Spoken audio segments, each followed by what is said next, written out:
Hey friends, Lindsay here today to chat with you about a brand new beer and also to kind of give you a peek behind the scenes here of how we actually make these beers, because it's really complicated and I wanted to give this beer justice because it's really delicious and it takes us about a year and a half from start to finish to actually make. So this is Stories Told.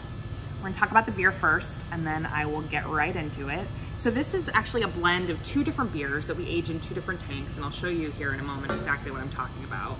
But the beer itself is a quad that's soured, and then our kind of take on a flemish-style brown ale that we then age on a bunch of locally sourced fruit. In this case, it's gonna be 2,800 pounds of cherries and 2,000 pounds of blackberries. So you definitely get that fruity flavor. You can see it in the color as well. Let's give it a taste.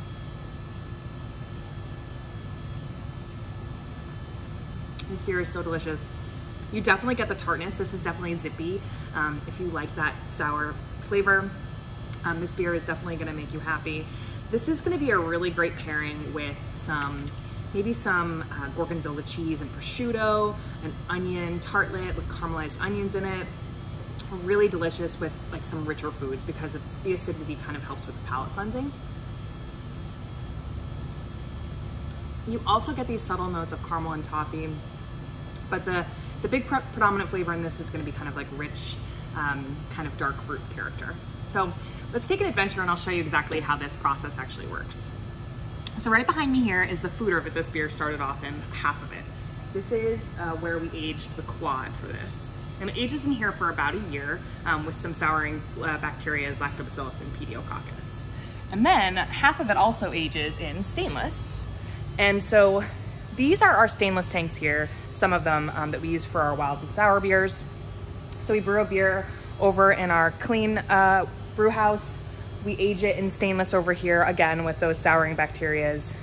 And this is where the Flanders Brown Ale would be aged. After those beers age for as long as they're ready, we then age them on some locally sourced fruit, and I'm gonna show you where that is too. So we have some fruit tanks that we use for these beers.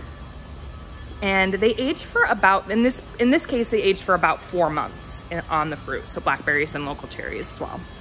So this is gonna be one of our fruit tanks here. You can see it's kind of square. It makes it really easy to clean as well. So I hope that that gives you a little bit behind the scenes of how we actually do these beers, because they are, like I said, really complicated and very delicious as well. You can find more information about this beer, which is actually gonna be released to our full distribution footprint almost everywhere we sell beer. You can find more information about this beer at allagash.com. I hope you check it out. It is delicious. Stories Told.